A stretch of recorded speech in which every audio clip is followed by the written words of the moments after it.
So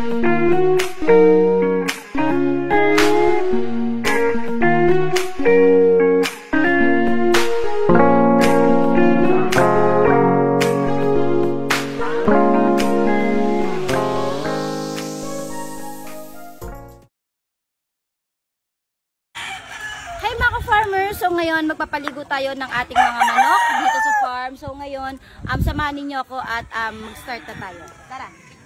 So kita niyo maganda yung farm dito. Ayan, dandan. So ayan, ganda ng farm dito. So marami rin dito mga nakataling mga broodcocks, mga brood stags. So ngayon nandito na tayo at magpapaligo tayo. So hindi ko naman lahat ipapaliguan. Siyempre papakita ko lang sa inyo kung paano tayo magpaligo ng manok. Dahil marami to, baka sobrang haba na pagka tayo ay nagpaligo ng sobrang dami.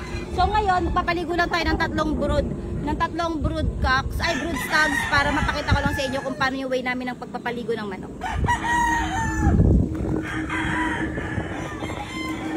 So dito gagamit tayo sa pagpapaligo.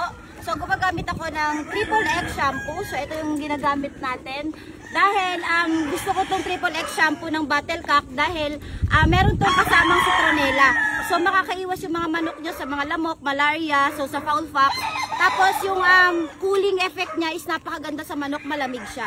So kaya ito yung palagi kong ginagamit once na nagpapaligo ako ng mga manok ko dito sa farm. So kaya magsimula na tayo. So ang pagtitimpla nito, 1 gallon ng tubig, 1 sachet. So available to mga farmers sa mga agri-vet supplies na malalapit sa inyo by Battlecock. So ito maganda tong gamitin. So 1 sachet, 1 gallon of water, tapos doon na natin ilulublob yung ating mga manok.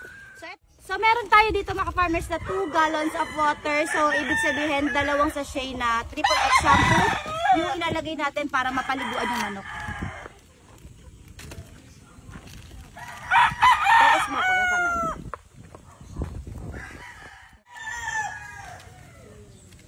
Sarap. Sarap. Malasan tayo nito. Ayan. So makita niyo yung kanyang liquid kulay green. Kasi meron nga siyang kasama ng citronella. So yun yung nakakaiwas para sa mga lamok sa mga manok nyo. Kasi minsan nilalamok yung manok, ganyan minsan nagkakaroon ng sakit sila.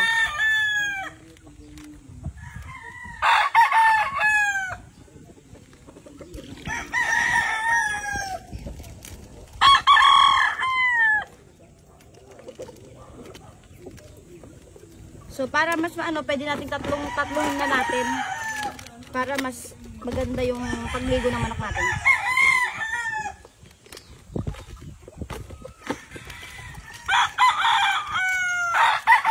So yan. After natin lagyan, so ihalo lang natin.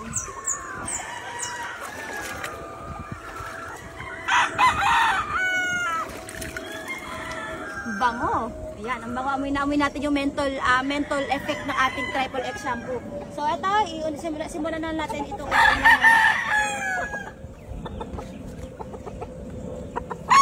So madali lang magpaligo ng manok. Ang gagawin lang natin, ilulubog lang natin siya dito sa tubig para ano yung ilalim, yung ulo, huwag ilulubog. So ganyan lang. So pipigilan nyo lang yung manok kasi nagwawala yan once nilubog sa tubig. Yeah. Sa tubig yung manok nyo, ganon-ganon nyo lang para yung mga insekto niya mawawala. Segundo lang mga ka-farmers, hindi naman sobrang tagal para lang mabasa yung buong katawan ng manok. Yan, ginagawa ko parang binamassage ko yung katawan para hindi siya, para yung mga kuto-kuto matanggal. Yan. So okay na yun. Yan.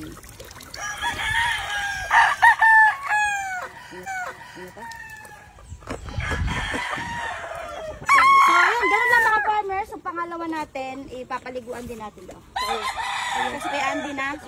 Kuya Andy na. Yan. So gano'n lang, i-focus mo. Yan, yan. So nagawala talaga sila once ilulubog.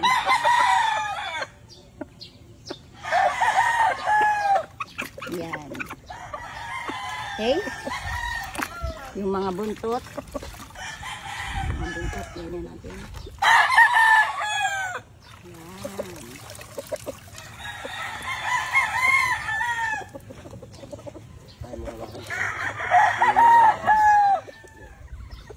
Okay, dalawa na natapos natin. Tapos ito isa.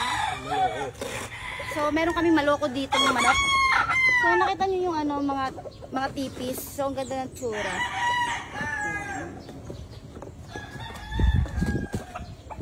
Ayan. Oh, ayan. So, ito yung tatlo nating brood stag. So, maganda kasi mga ka-farmers na nagpapaligo tayo ng manok kahit twice a month. So, para lalo na ngayon, sobrang init ng panahon. So, para yung ating mga manok medyo mapreskuhan. Tapos, lalo na yan, may mga kuto yan, may mga mites yan.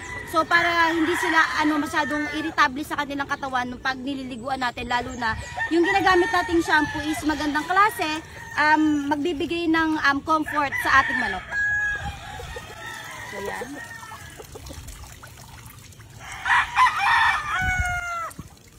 Yan.